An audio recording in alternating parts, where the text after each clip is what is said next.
Empire.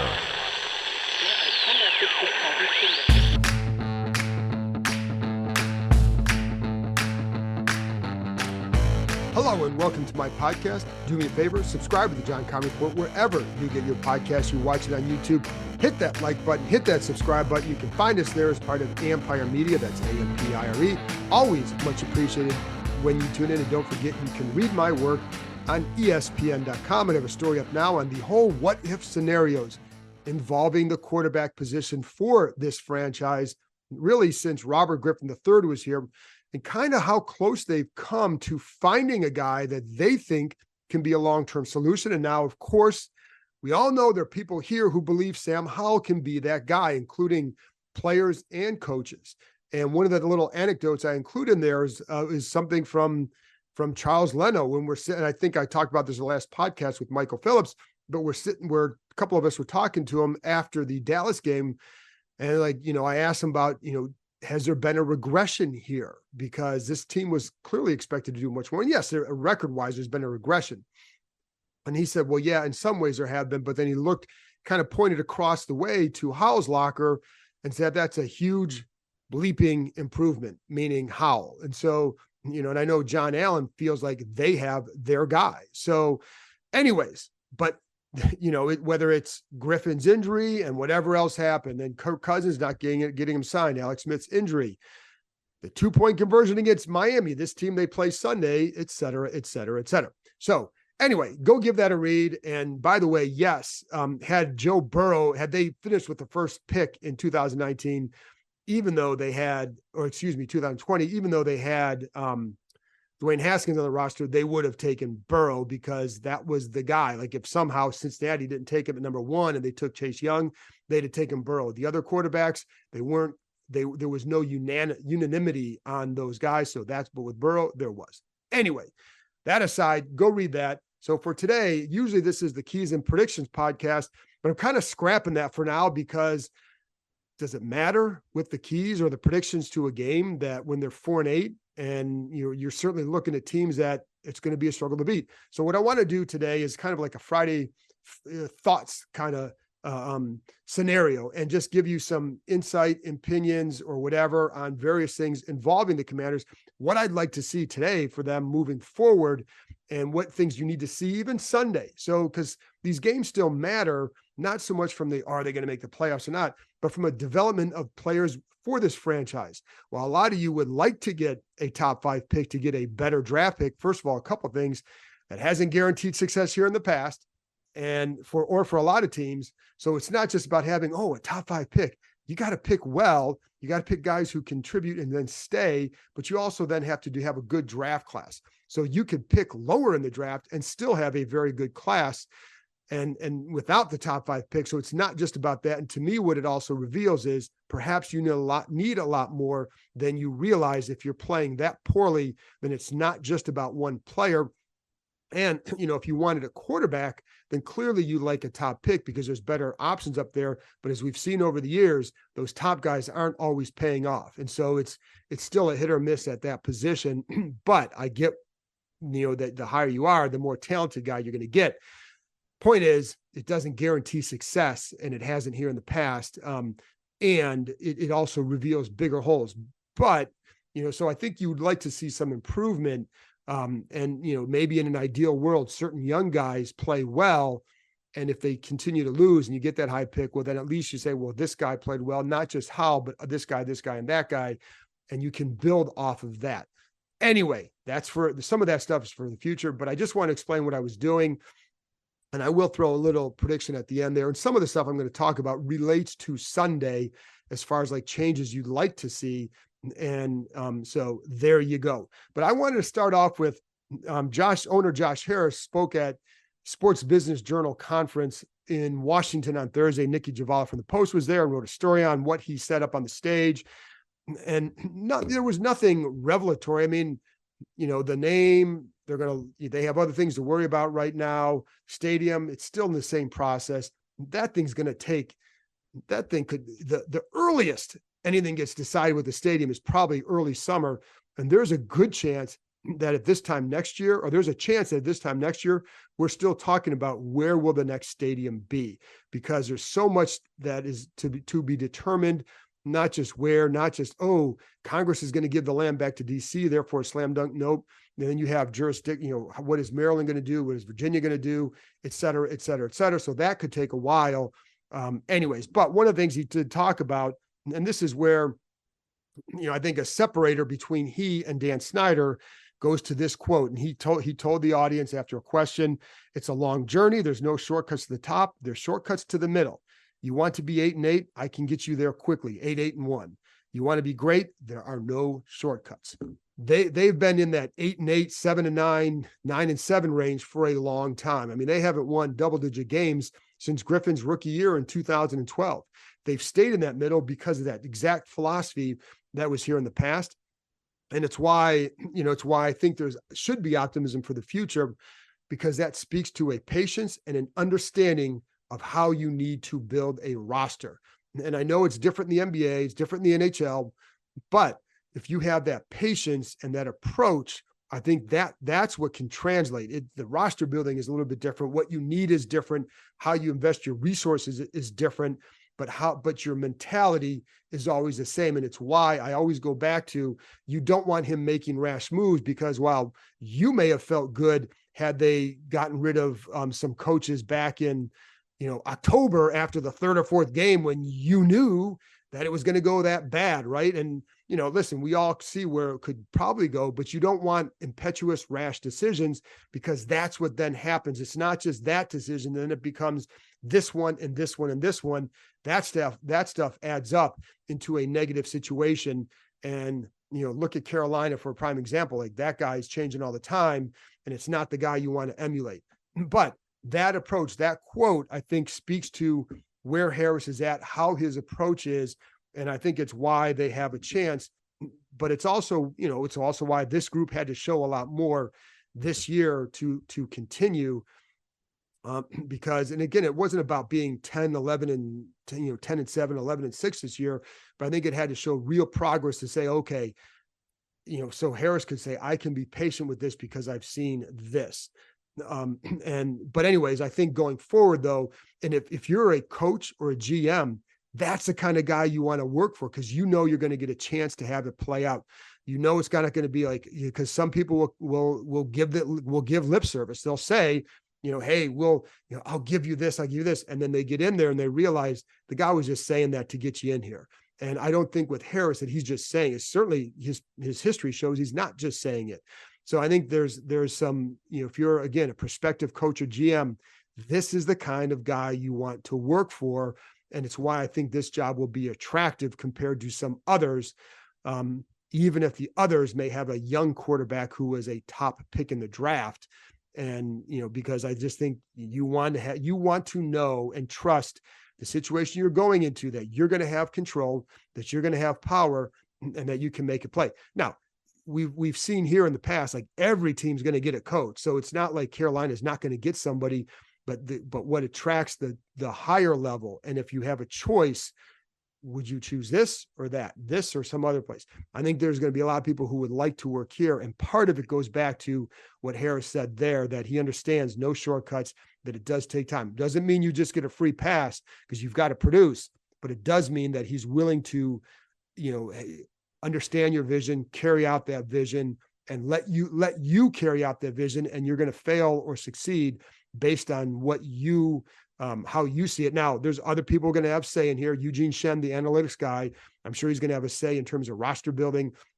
And one thing I would implore them to do going forward, and I think they know this, is that you have to hire people who have similar mindsets as you. And so when it comes to analytics, you shouldn't just make decisions based on analytics, but if it's important here, it better be a fact. It better be something that whoever the coach or GM is also places some level of whether it's importance or at least some level of importance to it, and you can't just use it to make every decision. But if you can use it as one of the factors to make it, and you understand that aspect, it makes it go more smoothly. The Adventure Park at Sandy Springs Holiday Sale is here. Save 30% or more on climbing and zip lining gift certificates, season passes, axe throwing packages, and more. Our families have enough stuff. This year, give the gift of experience and adventure. With 8 different levels, 16 courses, 250 climbing obstacles, and over 4,000 feet of zip lines, there is something for everyone. Visited already this year? The courses evolve with the trees around them, so each experience has something new to offer. Named Best Amusement Park in the DMV 2 years in a row, this is an opportunity you won't want to miss. This is their biggest sale of the year, and purchases never expire. While the sale runs until Christmas Day, the earlier you buy, the bigger the savings.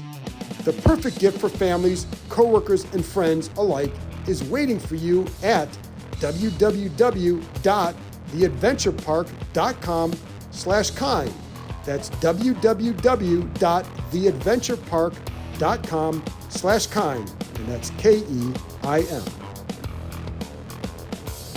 Let's get to a few other things that I would like to see going forward. It's going to be let's go 5 things. So 5 thoughts, Friday 5. How's that? There we go. That's the name.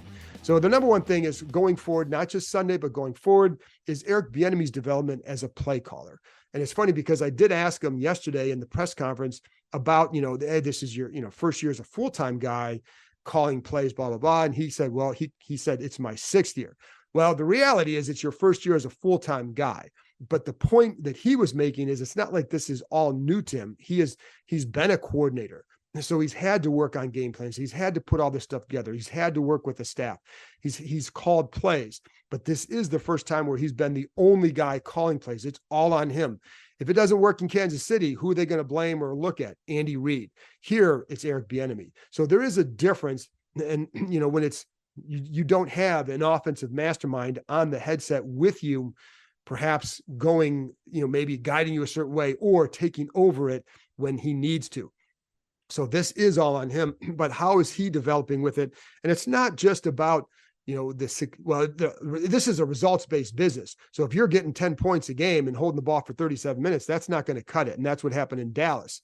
But if you're being more productive and you're facing good defenses and you're competing with them, that's a good sign. The consistency of it. It's not just about, run-pass ratio.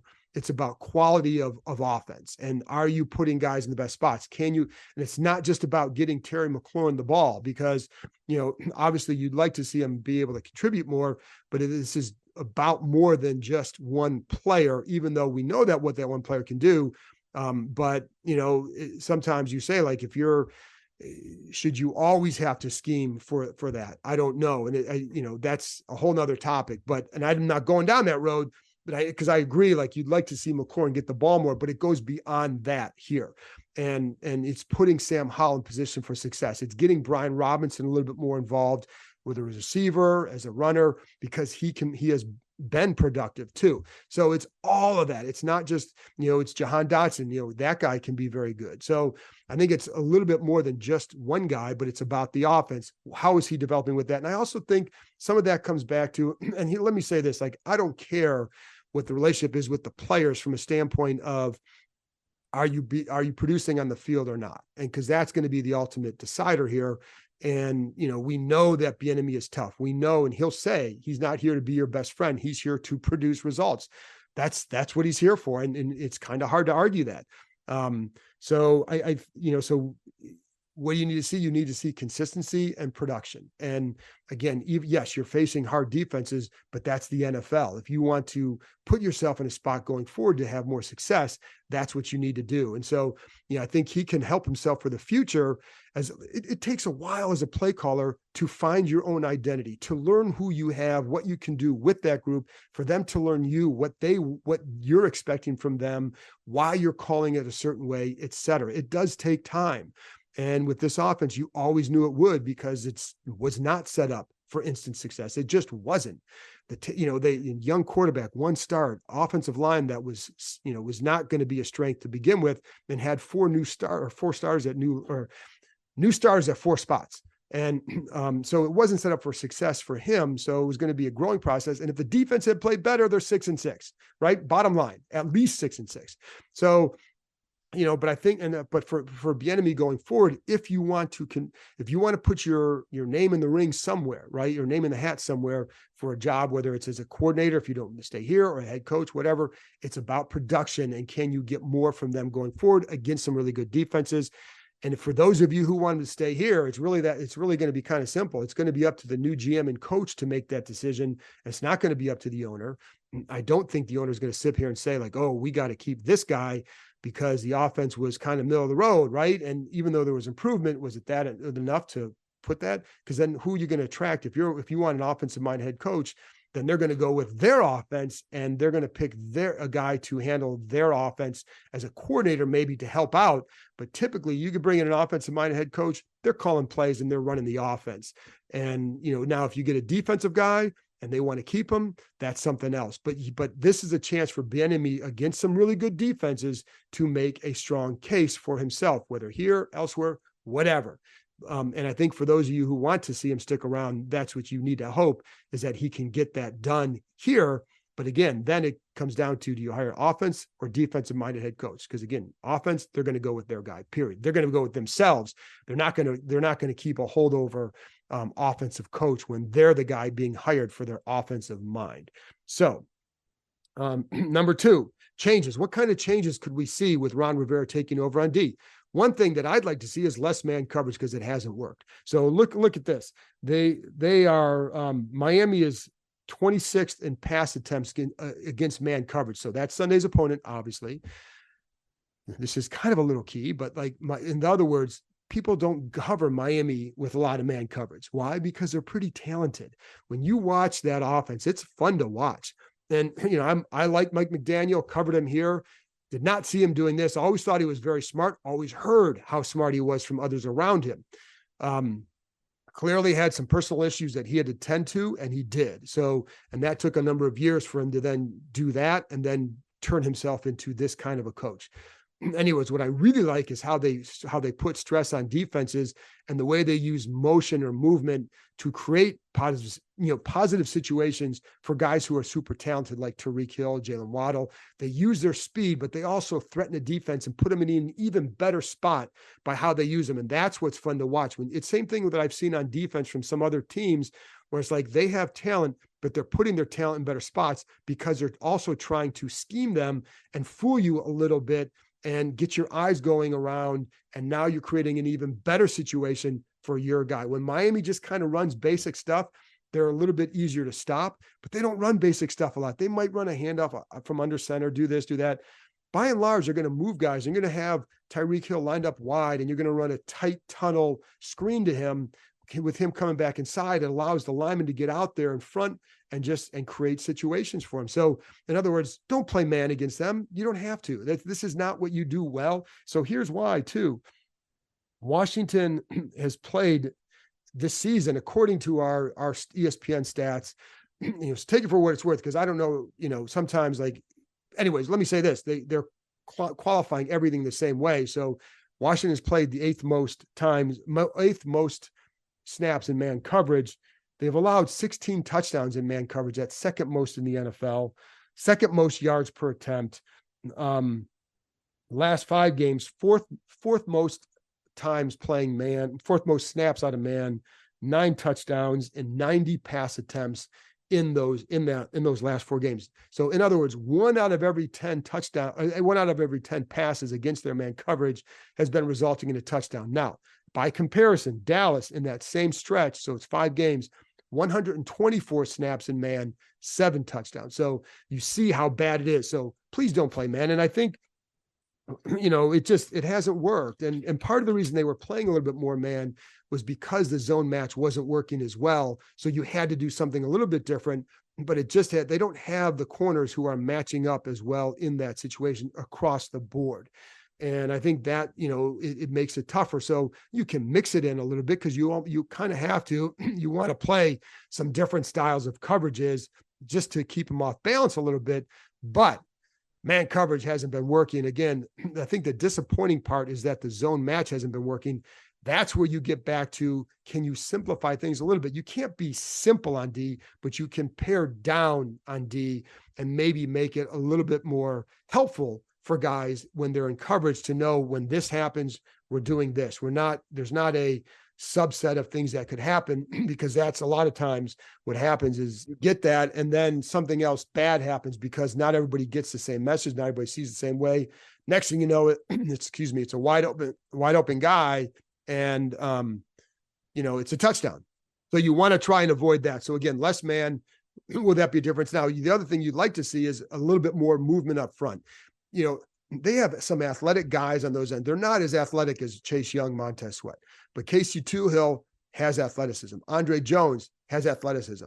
Don't just have him rush upfield. Now, Jones ran a stunt inside last week, got some pressure on it, but use some of that athleticism for God's sake, right? Because you see other teams doing it all the time, and you just see 4 guys rushing forward 90% of the time, and it doesn't work. So create a little bit of hesitation. Now, the problem is this week, Tua Tagovailoa gets rid of the ball as fast as any quarterback in the NFL. So it's hard to then run stunts and all that when the ball's coming out in 2.3. You're not able to get there. That's where the coverage has to hold up a little bit more on the other end to give them that time. But Tua gets rid of the ball so fast that it's hard to do that. Anyway, still would like to see less man, a little bit more movement up front, and just see if you can create some situations that are beneficial for your D, because it hasn't happened all year. The other thing I'd like to see is, Sam Howell going forward. What do you want to see? More just the consistency, because this is a big stretch for him. It's not all these guys are auditioning for jobs for whoever's here next year. Now, we know, like, if there's somehow some miracle, they win the next 5 games, they keep the staff, well, then Sam Howell's a guy. But Howell's also playing for the next coach right now if that doesn't happen. So you have to convince not just this staff or this fan base, but whoever's going to come in next, that, okay, I see the signs that this kid can do it. Now, I can sit here and tell you I would build around him. You might build around him, but would the next coach and GM feel the same way, especially if that goes back to that top pick? If you have a top 5 pick and another one of those top quarterbacks is sitting there, you have a chance to go get him. What do you do? Do you stick with Sam? Do you go with this guy? And, again, that's a debate that they're going to have a lot of the year or in the offseason, because it could be a real one. And so Howell needs to convince whomever that he's worth that. And yes, he should absolutely be the guy coming back. So how do you do that? Because you are facing good defenses, but this is the NFL. If you really want to learn about a guy, you want to learn about him in these kind of situations. Doesn't mean that he's got to put up 300 yards and 4 touchdowns every game, but it's about how does he handle the situation? What kind of decisions is he making? Is he, how is he handling the being under duress again? Because Miami does have a good pass rush. They had 7 sacks last week. I think it's 38 for the season. So they have a good pass rush. So, and chances are you're going to be behind this game. How does he handle that? It's not just like, you can still have moments where, even if it doesn't look great on paper, but you can see the film and say, I like what I saw here. There was toughness here, good decision here, guy not getting open over here, drop pass, whatever it is. Make good decisions, be consistent. And I think, getting rid of the ball on time and rhythm, those kind of things will go a long way. Can you tell how he's handling pre-snap reads to kind of cut down and maybe help him get rid of the ball quick, going through his progressions? All those kind of things will help another staff realize what they have in this kid. And again, I would have no problem doing that if they go that way. But if you have a new staff and you have a chance for one of those top guys, they're certainly going to look at it. So he needs to convince them that he should be the guy. And, and I wouldn't say, like I said, I wouldn't say like he shouldn't be disqualified if they have bad games, because I don't think it's all on him, but you want to see, can he keep them competitive? Like, if he goes out there and they lose 31-28 on Sunday, you'll be pretty happy, because he probably would have had a really good game. And that goes a long way for narrative, for someone looking and say, I really like this kid. You can build around him, get some tackles in here, get another receiver in here, get a tight end in here, and build around this kid. And, it's funny, because I know that if this staff came back, someone told me like they'd like to draft 3 offensive linemen this year. But regardless of who's here, that's going to be something that happens. So build around him. And can you do that? Or if he doesn't show you enough, if he kind of leaves it on that, well, I'm not sure because of this, then you're going to look at a lot of other options. And that may not be the road where everybody wants to go, but I think you have to keep everything open at this point. Because I was talking to someone else the other day, they haven't had a quarterback in a long, long time. Until you get that guy, you're always going to be looking to upgrade. So he might think he's here, but if you have a guy that you can think get to up to here or get a little bit higher, you're going to look at that guy. So Howell can help himself with a strong finish and convince someone else that's not here yet that he should be the guy. Then the last one is, what else would you like to see? Some young guys, are there young guys that you say, let's see this guy get a shot? Is it a Mason Brooks? Is it Jabril Cox? Guys like that, because really there aren't a lot of guys that aren't playing yet. KJ Henry's playing, Andre Jones is playing. Are they going to show enough to not? Right now, I don't look at those guys as the future starters. Can they be solid backups? Because they left themselves in a bad spot with this defensive end rotation where you had 4 guys, actually 5, because Efe Obada was one too. They had 5 guys at defensive end who were going to be free agents this year. That's really hard. That's a hard way to build a roster, because now it's like, what do you do? And clearly 2 of them are already gone. And, are you going to, what do you think of Casey Stuhill, James Smith-Williams going forward? Can KJ Henry be a guy who can be a rotational guy? Same with Andre Jones. What are they showing?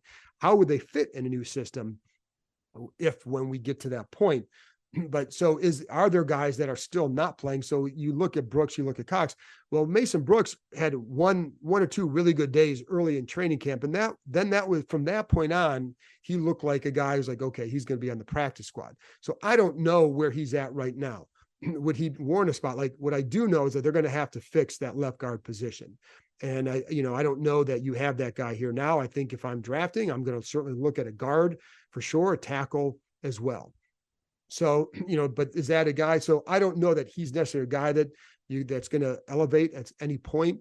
But would you like to see him? Sure. Just because, but on the other hand, when we saw him this summer, after some of those early days, I don't feel like it was a situation like, oh my gosh. I do think that he's a guy that's worth developing. And that's why it'll be interesting to see him some point over the next 5 weeks. And then Cox, I know a lot of you guys really want to see him. I know the athleticism. I know the test scores. It is funny because we were talking with a couple of players yesterday in the locker room about like 40-yard dash times, combine times, and how much those guys pay attention to it. And the answer is very little. Because one thing, and this was with Curtis Samuel, Jahan Dotson, and Samuel's like, you put on the film. Does a guy play fast? Because there are guys who time slow who play fast. And there are guys who time fast and play slow. Because it's really about it's about your processing speed on the field. What are you seeing? How are you processing it? How are you moving? It's never about the 40 time. I even asked, is there like the 3-cone drill, this thing and that thing? It's like, so put on the film. And so, but anyways, and I only say that to say, like with Cox, I don't know. Would I like to see him? Yeah. And I know he's playing special teams right now. I would like to see what he could do as well. But I also know I'm not going to assume just because he had this, and this time that it's going to translate right now in the NFL, because it didn't in Dallas, and I know the ACL. And so how much is that impacting his game? But having said that, he is a guy that, like, yeah, I'd be curious to see him as well. But, I don't think they're going to play guys just to play them, because that's, you want to play guys that you think have a chance to be here in the future, whether it's with you or someone else. And then with Benjamin St-Juste, I'd like to see him have a strong finish, because if not, does that put another need on the board that you really didn't anticipate at the beginning of the year? Again, regardless of who comes in here, does that put another need on there? Because Forbes hasn't shown that he can be the guy for sure. Does he have some traits that you could say, yeah, this can still be developed? Absolutely. But has he shown for sure that he could be the guy? No, he hasn't. And St-Juste has had a tough year. So can he have a strong finish? I also want to see more of Quan Martin, but I think we're going to, because he was playing in the slot last week. I think he's doing a nice job there. I think he's shown some things where it's like, yeah, he still has a ways to go, but I think he's shown at least that, okay, could he be part of their future? That's what we also need to see moving forward, because again, if not, now you're putting another need on that list, and they have a growing list of them, and which is okay, because I go back to the Josh Harris quote, which is, it's a journey. And so, if that journey starts, if they're 4-13, 5-12, and they have a high pick, well, that's where the journey for Harris really begins, because for him, it begins as soon as that season's over. What are your decisions, and who are you hiring, and what moves are you making And then the process really, really begins in earnest, because now this becomes all of his, regardless of who's in charge, regardless of who he brings on, what decisions he makes, it's now his thing. And now the process goes forward, and that's where the long journey begins. But anyway, I don't know. Does that all make sense? I hope it does. Anyway, that's it from me. Now, one last thing. I will make a prediction, because let's continue with that. Why not? And a lot of the stuff that I just talked about will apply for Sunday, but also beyond. But as far as prediction goes, let's go 31-20. Dolphins are really explosive. And what I'd really like to see is just a strong showing by the offense, because I think it's just going to be hard with this defense against this group to really show a lot, and against the Dolphins defense. And they've actually done a pretty good job against the run lately. So it's not as simple as, just run the ball, control the clock. I agree with what Bieniemy said on Thursday. It's not just you have to produce points. They held the ball for 37 minutes against Dallas, kept Dallas off the field. Dallas scored 38 points on offense and Washington scored 10. You have to convert. That's the only way you win. You can't, it's not playing keep away. Miami can score in one play with Tyreek Hill. So who the hell cares? If you control it for 12 minutes, get a field goal, they could score in one and lead 7-3. So you've got to convert. And that's one of the things for Howard. How are you doing in the red zone area, in the scoring, in the green area, the red zone, et cetera? So that's what I want to see more than anything. And if they win, that's for you guys, that's great, bonus. But for me, I want to see just like, where is this offense going, and how do they compete? And if they can keep it close, then that's a good sign for moving forward. Anyway, that's it from me. Thanks a lot for tuning in. I'll be back after the game, wrapping up the Dolphins Commanders. A lot of thoughts after that one. So thanks for tuning in, and I hope you appreciated the new Friday podcast. Talk to you next time.